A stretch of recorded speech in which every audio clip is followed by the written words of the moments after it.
여러분, 혹시 지금 퇴직금 2억 원 받으시고 안심하고 계신가요? 5년 후 여러분의 통장이 텅 비어 있을 수도 있다는 사실 알고 계시나요? 지금 제가 들려드릴 이야기는 바로 여러분의 미래일 수 있어요. 퇴직금 2억에 집에 연금까지 있었는데 5년 만에 자식한테 손 벌리게 된 68세 부부의 진짜 이야기거든요. 오늘 이 영상을 끝까지 보시면 여러분은 5가지를 얻으실 수 있어요. 첫째로 노후에 진짜 얼마가 필요한지 최소 금액과 여유 금액을 정확히 알게 되실 거예요. 둘째로 어디서 돈이 새나가는지 항목별로 다 보여드릴 거예요. 셋째로 지금 당장 뭘 해야 하는지 10가지 실천 방법을 알려드릴 거예요. 넷째로 여러분의 노후 자금이 얼마나 부족한지 직접 계산하는 방법을 알려드릴 거예요. 다섯째로 5년 후, 10년 후에도 안전하게 사는 방법을 알게 되실 거예요. 이걸 모르고 넘어가시면 5년 후에 여러분도 똑같은 상황이 될 수 있어요. 경기도 수원에 사시는 김철수 씨는 지금 68세세요. 부인 박미숙 씨는 66세시고요. 이 부부가 5년 전에 은퇴하실 때만 해도 주변 사람들이 정말 부러워했대요. 회사에서 38년 동안 성실하게 일하셔서 퇴직금으로 무려 2억 원을 받으셨거든요. 한꺼번에 2억이라는 돈을 보시면서 김철수 씨는 이제 걱정 없겠다고 생각하셨대요. 수원에 있는 아파트도 시가로 5억 원쯤 되는 괜찮은 곳이에요. 30평대 아파트인데 전망도 좋고 교통도 편하고 병원도 가깝고 마트도 가까워서 노후에 살기 딱 좋은 곳이죠. 25년 전에 1억 5천만 원 주고 사셨는데 지금은 5억 원이 됐으니까 집값도 많이 올랐어요. 거기다가 부부가 받는 국민연금이 한 달에 200만 원이에요.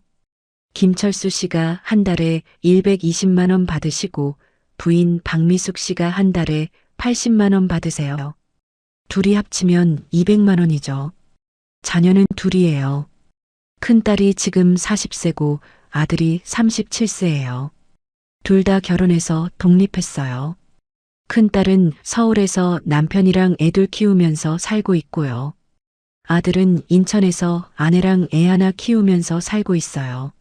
자식들이 다 컸으니까 이제 우리 돈 쓸 일도 없고 편하게 살 수 있겠다 싶으셨대요. 솔직히 여러분도 이 정도면 괜찮다고 생각하시지 않으세요? 저도 처음에 이 이야기 들었을 때 이 정도면 충분하겠는데 싶었거든요. 퇴직금 2억에 집 5억에 연금 200만 원이면 정말 괜찮은 편이잖아요. 그런데 5년이 지난 지금 이 부부는 어떻게 되셨을까요? 퇴직금 2억 원은 이제 겨우 3천만 원밖에 안 남았어요. 5년 만에 1억 7천만 원이 사라진 거예요. 그것도 모자라서 집을 담보로 돈을 빌리셨어요. 지금 집 담보대출이 5천만 원이에요. 이자가 1년에 5%니까 한 달에 이자만 21만 원씩 나가고 있어요. 매일같이 돈 이야기만 하다가 부부 싸움도 자주 하신대요. 김철수 씨는 부인한테 당신이 너무 돈을 많이 쓴다고 하시고 부인은 남편한테 당신이 계획을 잘못 세운 거 아니냐고 하시고요. 결혼하고 40년 넘게 사셨는데 이렇게 돈 때문에 싸운 적이 없었대요. 급기야는 결혼해서 독립한 자식들한테 손을 벌려야 하는 상황까지 오셨어요. 도대체 뭐가 잘못된 걸까요? 2억의 집에 연금까지 있었는데 말이에요. 5년 전으로 돌아가 볼게요. 김철수 씨는 은퇴하실 때 정말 꼼꼼하게 계획을 세우셨대요. 노트를 꺼내서 한 달에 얼마가 필요할지 하나하나 다 계산하셨어요. 식비는 두 사람이 먹는 거니까 한 달에 50만 원이면 되겠죠. 아파트 관리비는 매달 고지서 보니까 20만 원 정도 나오더래요. 핸드폰 2대랑 인터넷 요금 합쳐서 10만 원 정도요. 버스 타고 다니는 교통비가 한 달에 10만 원 정도면 되겠죠. 병원은 두 사람 다 고혈압이랑 당뇨 있어서 한 달에 약값이랑 진료비로 20만 원 정도 잡으셨어요. 그 외에 생활용품도 사고 옷도 사고 이발도 하고 하면 40만 원 정도 잡으시면 될 것 같았대요. 다 합치면 한 달에 150만 원이에요. 김철수 씨는 계산기를 두드리시면서 정말 안심하셨대요. 연금이 200만 원씩 들어오는데 150만 원만 쓰면 매달 50만 원씩 저축도 할 수 있잖아요. 1년이면 600만 원이고 10년이면 6천만 원을 모을 수 있는 거예요. 퇴직금 2억 원은 손도 안 대고 비상금으로 그냥 놔두면 되겠다 싶으셨던 거죠. 부인한테도 자랑스럽게 말씀하셨대요. 여보, 우리 이제 걱정 없어요. 계산해 보니까 연금만으로 충분히 살 수 있어요. 부인도 그렇게 생각하셨대요. 여보 고생했어요. 이제 우리 편하게 살아요. 그런데 첫 달이 지나고 통장을 확인하셨을 때 김철수 씨는 깜짝 놀라셨대요. 통장에서 나간 돈이 무려 270만 원이었거든요. 계획했던 150만 원보다 120만 원이나 더 나간 거예요. 김철수 씨는 처음에는 뭔가 잘못 계산된 건가 싶어서 다시 확인해 보셨대요. 그런데 맞았어요. 정말 270만 원이 나간 거예요. 이번 달만 특별한가 보다 하고 넘어가셨어요. 은퇴하고 집 정리도 하고 이것저것 새로 사야 할 것들도 있고 해서 돈이 좀 더 들어간 거겠지 생각하셨죠. 그런데 둘째 달 통장을 확인해 보니까 250만 원이 나간 거예요. 첫 달보다는 적지만 계획보다는 100만 원이 더 나갔어요. 셋째 달은 260만 원이 나갔고요. 넷째 달은 280만 원이 나갔어요. 이건 뭔가 잘못됐다 싶어서 김철수 씨가 영수증을 전부 꺼내서 하나하나 따져보셨대요. 제일 먼저 식비가 계획이랑 완전히 달랐어요. 50만 원으로 잡았는데 실제로는 80만 원이 나간 거예요. 30만 원이나 더 나간 거죠. 왜 그랬을까요? 회사 다닐 때는 점심을 구내식당에서 먹었거든요. 한 끼에 4천 원이면 됐어요. 저녁도 회식하는 날이 많았어요. 일주일에 두세 번은 회사에서 저녁을 사줬으니까 집에서 저녁 안 먹는 날이 많았죠. 그런데 은퇴하고 나니까 완전히 달라진 거예요. 하루 세 끼를 전부 집에서 해먹게 된 거죠. 거기다가 집에만 있으니까 답답하더래요. 매일 집에서 밥만 먹으면 재미가 없잖아요. 그래서 부인하고 일주일에 두세 번은 밖에 나가서 드시게 되더래요. 한식 뷔페도 가시고 중국집도 가시고 칼국수집도 가시고 횟집도 가시고요. 한 번 나가면 두 사람이 5만 원에서 7만 원씩 나가요. 일주일에 3번 외식하면 한 달에 12번이에요. 한 번에 평균 6만 원씩 쓰시면 한 달에 72만 원 정도 외식비로 나가는 거죠. 그 다음에 병원비도 계획이랑 달랐어요.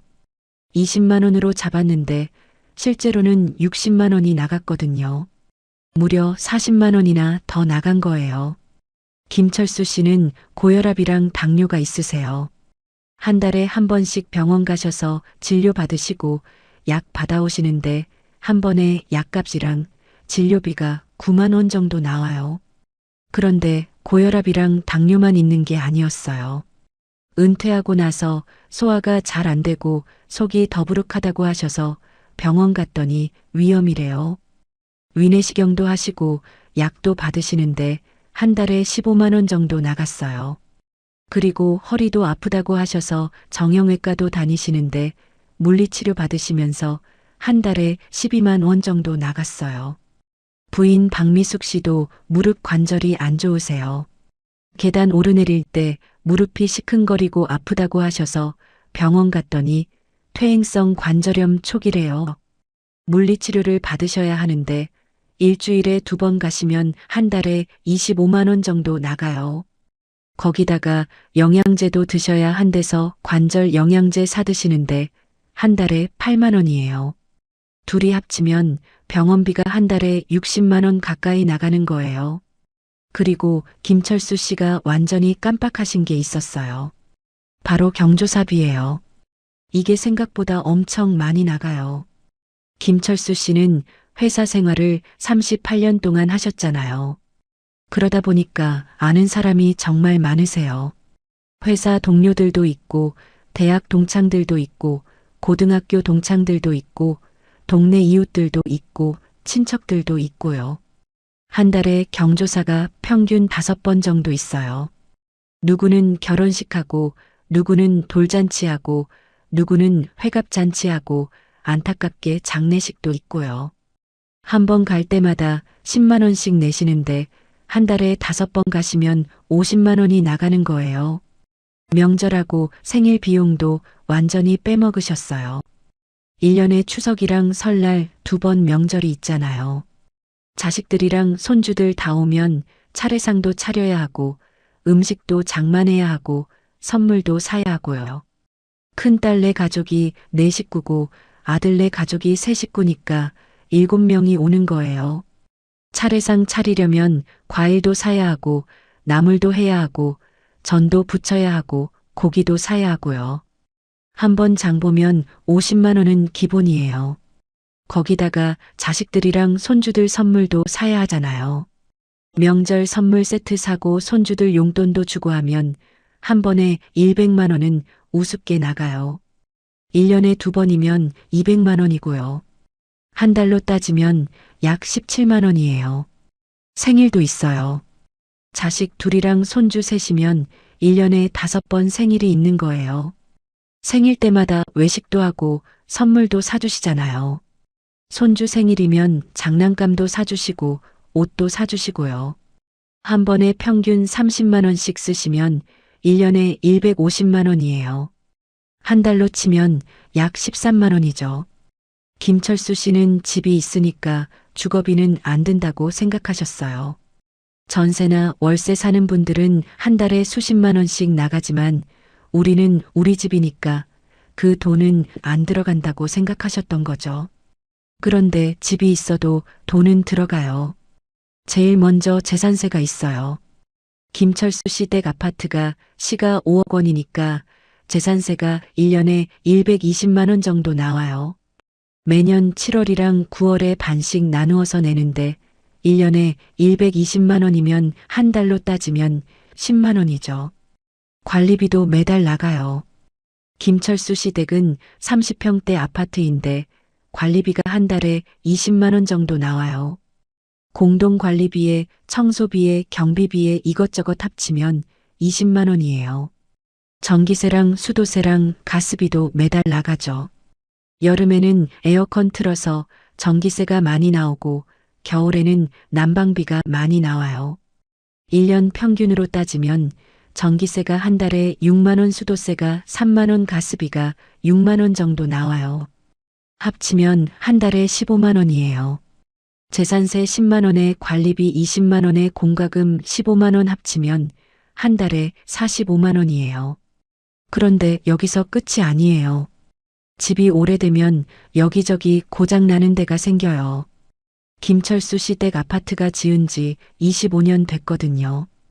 은퇴하고 3년째 되던 해에 화장실 배관에서 물이 새기 시작했어요.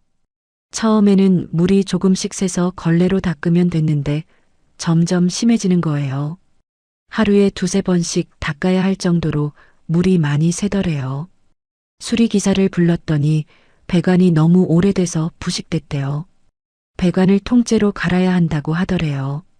견적을 받아보니까 300만 원이 나왔어요. 김철수 씨는 깜짝 놀라셨어요. 배관 하나 바꾸는데 300만 원이나 한다고요. 그런데 안 바꿀 수도 없잖아요. 어쩔 수 없이 300만 원 주고 배관을 교체하셨어요. 그해 여름에는 에어컨이 고장 났어요. 20년 넘게 쓴 에어컨이었는데 어느 날 갑자기 안 돌아가는 거예요. 수리기사 불러서 보니까 컴프레서가 고장 났대요. 수리비가 100만 원 정도 나온다는데 이 돈 주고 수리하느니 차라리 새로 사는 게 낫겠다고 하더래요. 김철수 씨는 전자제품 매장에 가셔서 에어컨을 알아보셨어요. 요즘 나온 인버터 에어컨이 전기세도 덜 나오고 좋다고 해서 그걸로 사셨는데 200만 원 나갔어요. 그리고 냉장고도 이상한 소리가 나기 시작했어요. 위잉위잉 하는 소리가 밤에 들리는 거예요. 그리고 냉장고 안에 넣어둔 음식이 자꾸 상하더래요. 우유도 금방 상하고 야채도 금방 시들고요. 냉장고가 20년 넘었으니까 이것도 바꿔야 할 때가 된 거죠. 새 냉장고를 사셨는데 150만 원 들었어요. 그 해에만 집 관련 비용으로 650만 원을 쓰신 거예요. 4년째 되던 해에는 베란다 세시를 바꾸셨어요. 세시가 너무 낡아서 겨울에 바람이 쌩쌩 들어오는 거예요. 난방을 틀어도 집이 안 따뜻하고 난방비만 엄청 나오니까 결국 바꾸셨는데 800만 원 들었대요. 5년째 되던 해에는 보일러가 고장 났어요. 수리 기사가 와서 보더니 부품이 단종돼서 수리가 안 된대요. 새로 교체해야 한다고 하더래요. 400만 원 나갔어요. 이렇게 5년 동안 집 관련 비용으로만 2천만 원 넘게 쓰신 거예요. 자식들은 다 결혼해서 독립했으니까 이제 우리 돈 쓸 일은 없겠다고 생각하셨대요. 그런데 현실은 달랐어요. 큰딸이 어느 날 전화를 했어요. 아빠, 우리 큰애가 중학교 들어가는데 학원비가 한 달에 150만 원이래요. 우리 부부 월급으로는 빠듯해서 그러는데 아빠가 조금만 도와줄 수 있냐고요. 손녀가 얼마나 예쁜데요. 김철수 씨는 얼마나 도와주면 되냐고 물으셨대요. 큰딸은 한 달에 50만 원만 1년만 도와달라고 했어요. 내년에 남편이 승진하면 알아서 할 수 있다고요. 김철수 씨는 큰딸에게 한 달에 50만 원씩 보내드리기 시작하셨어요. 그런데 1년이 지나도 큰딸은 계속 받으시더래요. 남편이 이직 준비 중이라고 조금만 더 기다려달라고 했대요. 김철수 씨도 딸이 힘들다는데 어떻게 끊겠어요. 계속 보내드렸어요. 아들도 전화를 했어요. 아버지, 제가 전세 계약을 갱신해야 하는데 보증금이 5천만 원에서 7천만 원으로 올랐대요. 2천만 원이 부족한데 아버지가 좀 도와주실 수 있냐고요. 김철수 씨는 고민하셨대요. 그때 퇴직금이 1억 5천만 원 남아 있었거든요. 2천만 원을 주면 1억 3천만 원이 남으니까 그래 도와주자 하고 아들한테 2천만 원을 빌려주셨어요. 나중에 꼭 갚으라고 하시면서요. 1년이 지났어요. 큰딸은 여전히 한 달에 50만 원씩 받고 계셨어요. 아빠 미안한데 조금만 더 도와줘요. 남편이 이직하려고 하는데 조금만 더 버티면 된대요. 아들은 2천만 원을 갚을 생각이 없어 보였어요. 아버지 요즘 형편이 안 좋아서요. 조금만 기다려주세요. 2년이 지났어요. 큰딸한테 보낸 돈이 1,200만 원이 됐어요. 아들한테 빌려준 2천만 원까지 합치면 자식들한테 3,200만 원을 준 거예요. 김철수 씨가 큰딸한테 말씀하셨대요. 미안하지만 이제는 못 도와줄 것 같다고요. 아빠도 노후 자금이 점점 줄고 있다고요. 큰딸은 서운해하더래요. 아빠 집도 있고 연금도 있잖아요. 우리는 정말 힘들어요. 김철수 씨는 아무 말도 못하셨대요. 딸이 섭섭해하는 모습을 보니까 마음이 아프더래요. 아들한테도 돈 좀 갚으라고 말씀하셨어요. 아들은 화를 냈대요. 아버지, 저도 힘들어요. 조금만 기다려주세요. 형편이 나아지면 꼭 갚을게요. 5년이 지난 지금까지도 아들은 한 푼도 안 갚으셨대요. 김철수 씨는 제게 이렇게 말씀하셨어요. 자녀가 독립했어도 지원은 끝나지 않더라고요. 손주 학원비에 전세 자금에 생활비 지원까지 거절하지 못하고 계속 줬는데 그게 우리 노후 자금을 갉아먹고 있었대요. 그때는 몰랐는데 지금 생각해 보니까 우리가 계속 도와주니까 자식들이 스스로 해결하려고 하지 않았던 것 같대요. 김철수 씨는 은퇴하실 때만 해도 건강하셨어요. 고혈압이랑 당뇨가 있긴 했지만 약으로 잘 조절되고 있었거든요. 그래서 병원비는 한 달에 20만 원이면 충분하다고 생각하셨대요.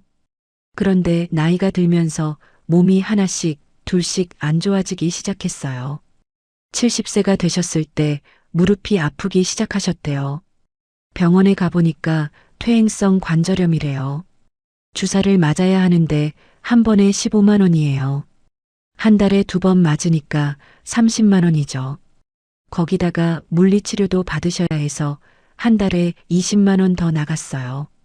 부인 박미숙 씨는 71세에 눈이 침침하다고 하셔서 병원 갔더니 백내장이래요.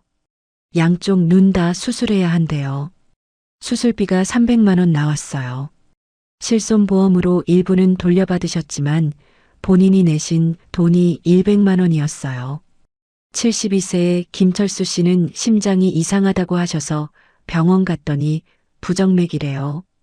정밀 검사를 받으셨는데 150만 원 나왔고요. 약을 먹기 시작하셨는데 한 달에 약값이 10만 원 더 나가기 시작했어요. 부인은 73세에 골다공증 진단을 받으셨어요. 약도 먹고 주사도 맞아야 하는데 한 달에 15만 원 나간대요. 김철수 씨 부부가 68세일 때는 병원비가 한 달에 55만 원이었어요. 그런데 73세가 된 지금은 한 달에 120만 원이 나가요. 5년 만에 2배 이상 늘어난 거예요. 5년 동안 병원비로만 4,500만 원 넘게 쓰신 거예요. 김철수 씨는 제게 이렇게 말씀하셨어요. 계획 세울 때 병원비가 계속 20만 원 정도일 거라고 생각했는데 나이 들수록 병원비는 기하급수적으로 늘어나더래요. 68세 때는 고혈압이랑 당뇨만 있었는데 70세 넘어가니까 무릎도 아프고 눈도 안 보이고 심장도 안 좋고 뼈도 약해지고 이것저것 다 생기더래요.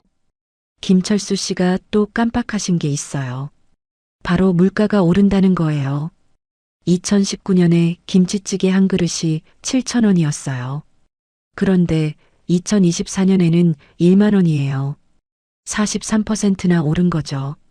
마트에서 장볼 때도 2019년에는 10만 원이면 장바구니 가득 담을 수 있었는데 2024년에는 똑같은 걸 사는데 14만 원이 들어요. 40%나 오른 거예요. 택시 기본 요금도 2019년에는 3,800원이었는데 2024년에는 4,800원이에요. 26% 올랐죠. 아파트 관리비도 2019년에는 18만 원이었는데 2024년에는 22만 원이에요. 22% 오른 거예요. 5년 동안 물가가 평균 30% 이상 오른 거예요. 2019년에 한 달에 200만 원이면 충분했던 생활비가 2024년에는 260만 원이 필요해진 거죠. 그런데 국민연금은 얼마나 올랐을까요? 김철수 씨 국민연금이 2019년에 한 달에 120만 원이었는데 2024년에는 132만 원이에요. 10%밖에 안 오른 거예요. 생활비는 30% 올랐는데 연금은 10%만 오르니까 격차가 점점 벌어지는 거예요. 김철수 씨 부부는 은퇴 후 5년 동안 예상하지 못했던 큰 돈 나갈 일이 여러 번 있었어요. 첫 해에 큰딸 결혼식이 있었어요. 아빠 미안한데 결혼식 비용 좀 도와줄 수 있냐고 해서 3천만 원을 지원해 주셨어요. 셋째 해에는 아들이 교통사고를 당했어요. 다행히 크게 다치진 않았는데 차가 완전히 망가져서 폐차 처리됐대요. 아들한테 중고차를 사주시는데 1,500만 원 들었어요. 넷째 해에는 김철수 씨 어머님이 돌아가셨어요. 장례 비용이 1,200만 원 나왔는데 형제들이랑 나눠서 내기로 했지만 김철수 씨가 장남이셔서 절반을 내셨어요. 600만 원이요. 다섯째 해에는 부인 박미숙 씨가 집에서 넘어지셔서 팔이 부러지셨어요. 수술하시고 입원하시는데 500만 원 나갔대요. 이렇게 5년 동안 예상하지 못했던 큰 지출이 5,800만 원이었어요. 김철수 씨는 계획 세울 때 이런 일들을 전혀 생각 안 하셨대요. 큰일만 없으면 괜찮을 거라고 생각하셨던 거죠. 그런데 큰일은 반드시 생겨요. 자녀 결혼도 있고 사고도 나고 장례도 치르고 갑자기 다치기도 하고요. 김철수 씨는 처음 계획에서 연금만으로 생활할 수 있다고 생각하셨어요. 월 200만 원 연금으로 월 150만 원만 쓰면 되니까요. 그런데 현실은 완전히 달랐어요. 첫 해 월 평균 생활비가 270만 원이었어요. 연금 200만 원으로는 70만 원이 부족했어요. 둘째 해 월 평균 생활비가 280만 원이었어요. 80만 원 부족했죠. 셋째 해 월 평균 생활비가 290만 원이었어요. 90만 원 부족했어요. 넷째 해 월 평균 생활비가 300만 원이었어요. 100만 원 부족했고요. 다섯째 해 월 평균 생활비가 310만 원이었어요. 110만 원 부족했어요. 5년 동안 연금으로 부족한 금액이 총 5,400만 원이었어요. 퇴직금에서 매달 꺼내 쓰신 거죠. 김철수 씨가 제게 이렇게 말씀하셨어요. 연금만으로는 절대 생활할 수 없더래요. 월 200만 원 연금이 많아 보이지만 실제 생활비는 월 300만 원 이상이더래요. 매달 100만 원씩 퇴직금을 꺼내 써야 했대요. 그럼 5년 후 김철수 씨 부부는 어떻게 되셨을까요? 퇴직금 2억 원 중에 남은 돈은 겨우 3천만 원이에요. 5년 동안 어디에 쓴 걸까요? 생활비가 매달 부족해서 5년 동안 꺼내 쓴 돈이 5,400만 원이에요. 집 관련 비용으로 2천만 원 나갔고요. 자녀 지원으로 큰딸 학원비랑 아들 전세금에서 3,200만 원 나갔어요. 병원비가 늘어나면서 추가로 든 돈이 2천만 원이고요. 예상하지 못했던 큰 지출이 5,800만 원이에요. 다 합치면 1억 8,400만 원이에요. 여기에 여행도 다녀오셨어요. 평생 일만 했으니까 좀 즐겨야지 하고 일본 여행에 300만 원, 유럽 여행에 600만 원 쓰셨어요. 5년 동안 여행비로 1,500만 원 들었고요. 카페도 자주 가시고 외식도 하시고 친구들한테 선물도 사주시고 손주들 용돈도 주시고 하면서 자잘하게 나간 돈이 1천만 원 정도 더 있어요. 실제로는 퇴직금 2억 원 중에 1억 9천만 원을 쓰셨어야 해요. 그럼 1천만 원이 남아야 하는데 어떻게 3천만 원이 남았을까요? 김철수 씨는 3년째 되던 해에 급한 대로 집을 담보로 대출을 받으셨어요. 2천만 원을 빌리셨는데 그 돈으로 생활비랑 자녀 지원금을 메우셨대요. 5년째 되던 해에는 더 이상 버틸 수가 없어서 추가로 3천만 원을 더 빌리셨어요. 총 대출액이 5천만 원이에요. 대출 이자가 1년에 5%니까 한 달에 이자만 21만 원씩 나가요. 김철수 씨 부부는 지금 이런 상황이에요. 퇴직금 잔고는 3천만 원밖에 안 남았고 집 담보대출은 5천만 원이에요. 한 달에 연금은 200만 원 들어오는데 생활비는 320만 원 나가고 대출 이자 21만 원까지 내야 하니까 한 달에 141만 원씩 모자라요. 퇴직금 3천만 원으로는 21개월밖에 못 버텨요. 1년 9개월 후면 완전히 바닥나는 거예요. 김철수 씨는 결국 자녀들한테 손을 벌리셨어요. 미안한데 아빠가 좀 힘들다 한 달에 70만 원씩만 도와줄 수 있겠냐고요. 큰딸이 뭐라고 했을까요? 아빠 우리도 힘들어요. 아빠가 도와주던 50만 원도 끊겼는데 우리가 어떻게 아빠를 도와드려요. 아들도 마찬가지예요. 아버지 저도 전세금 2천만 원 갚아야 하는데 어떻게 해요? 김철수 씨 부부는 막막하기만 해요. 김철수 씨는 제게 이렇게 말씀하셨어요. 2억 원이면 충분할 줄 알았대요. 집도 있고 연금도 있었으니까요. 그런데 5년 만에 바닥났대요. 생활비는 생각보다 훨씬 많이 들고 집도 돈이 들고 자녀 지원은 끝나지 않고 병원비는 계속 늘고 물가는 오르고 예상하지 못한 일들이 생기면서 우리 부부는 무너졌다고 하세요. 그럼 노후 자금은 진짜 얼마나 필요할까요?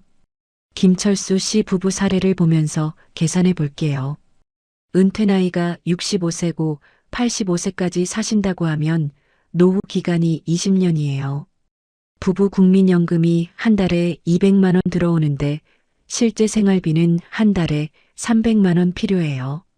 물가 상승까지 생각하면요. 그럼 한 달에 100만 원씩 부족한 거예요. 20년이면 2억 4천만 원이 부족해요. 여기에 추가 비용을 더해야 해요. 집 관련 비용이 20년 동안 4천만 원 정도 들어요. 예상하지 못한 큰 지출이 20년 동안 1억 원 정도 들고요. 다 합치면 3억 8천만 원이에요. 최소한 노후 자금으로 3억 8천만 원은 있어야 한다는 거예요. 그런데 이건 정말 최소한이고요. 여유 있게 살려면 4억 5천만 원에서 5억 원은 있어야 해요.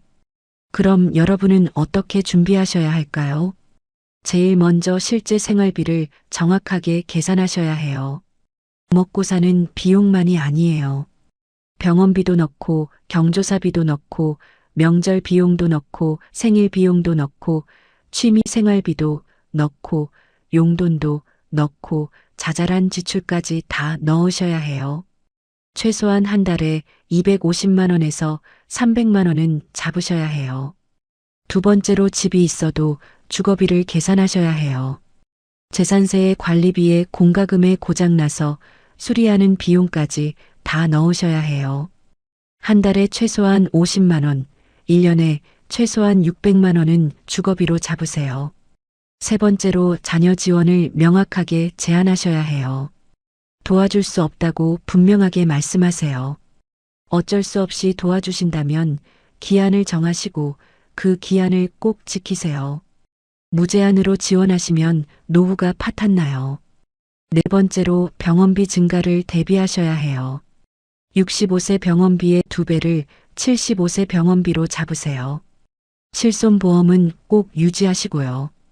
건강검진을 정기적으로 받으셔서 조기에 발견하고 조기에 치료하세요. 다섯 번째로 물가가 오르는 걸 계산하셔야 해요. 물가는 1년에 평균 3%씩 올라요. 10년이면 34% 오르는 거예요. 지금 한 달에 300만 원이면 10년 후에는 한 달에 400만 원이 필요해요. 여섯 번째로 비상금을 꼭 확보하셔야 해요. 예상하지 못한 큰 지출을 대비해서 최소한 5천만 원은 비상금으로 따로 빼놓으세요. 절대 건드리지 마시고요. 일곱 번째로 연금만으로 생활할 수 있게 지출을 맞추세요.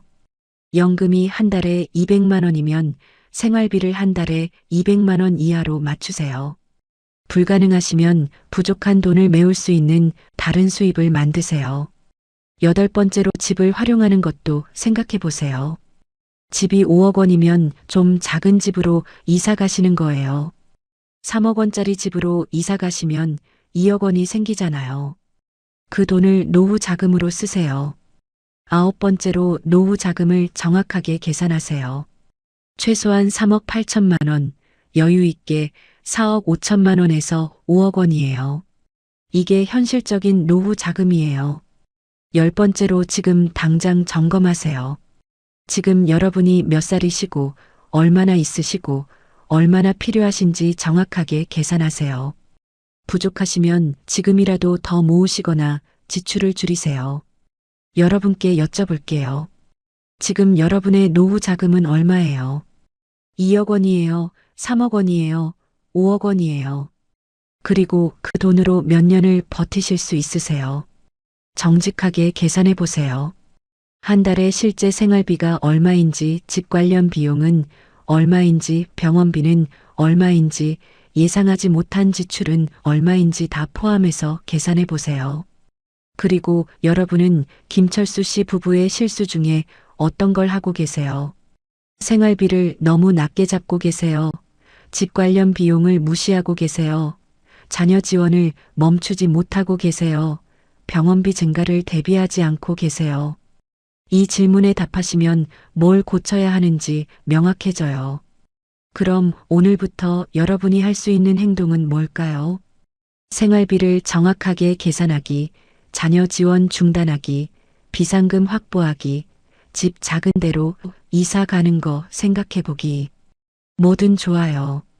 작은 행동 하나가 노후를 지켜요. 지금 당장 시작하세요. 내일 하실 일은 이거예요. 가계부를 꺼내세요. 지난 3개월 동안 어디에 돈을 썼는지 정확하게 확인하세요. 한 달 평균 생활비가 얼마인지 계산하세요. 다음 주에 하실 일은 이거예요. 노후 자금을 정확하게 계산하세요. 지금 있는 돈, 앞으로 들어올 연금, 필요한 생활비, 예상되는 지출 다 엑셀에 정리하세요. 이번 달에 하실 일은 이거예요. 부족한 부분을 보완하세요. 노후 자금이 부족하시면 지출을 줄이시거나 집 작은 데로 이사 가는 거 생각해 보시거나 추가 수입을 만드세요. 이렇게 작은 실천들이 쌓이면 1년 후에 여러분의 노후는 훨씬 더 안정적일 거예요. 김철수 씨가 마지막으로 이렇게 말씀하셨어요. 2억 원이면 충분할 줄 알았대요. 집도 있고 연금도 있었으니까요. 그런데 현실은 달랐대요. 생활비는 생각보다 훨씬 많이 들고 예상하지 못한 일들이 계속 생기면서 5년 만에 바닥났대요. 2억 원으로는 절대 부족하다고 하세요. 맞아요. 2억 원은 생각보다 적은 돈이에요. 자기 집이 있어도 연금을 받아도 부족해요. 최소한 3억 8천만 원, 여유 있게 5억 원은 있어야 해요. 지금 확인하세요. 계산하세요. 준비하세요. 여러분 오늘부터 행동하세요. 노후 자금을 정확하게 계산하는 용기, 부족한 부분을 보완하는 용기, 현실을 똑바로 보는 용기 내세요. 그 용기가 여러분의 노후를 지킬 거예요. 2억 원으로는 부족해요. 정확하게 계산하시고 준비하세요. 그러면 여러분의 노후는 안전해요. 여러분의 남은 인생이 경제적으로 안정되고 평화롭기를 진심으로 바라요. 오늘 영상이 도움이 되셨다면 댓글로 알려주세요. 나도 2억 원이면 충분한 줄 알았어요 하시는 분, 오늘부터 정확하게 계산하겠어요 하시는 분, 나는 이렇게 준비하고 있어요 하시는 분, 어떤 말씀이든 환영해요. 그리고 이 영상이 주변 분들한테도 도움이 될 것 같다면 공유해 주세요. 구독과 좋아요는 큰 힘이 돼요. 여러분 오늘도 행복한 하루 되세요. 감사해요.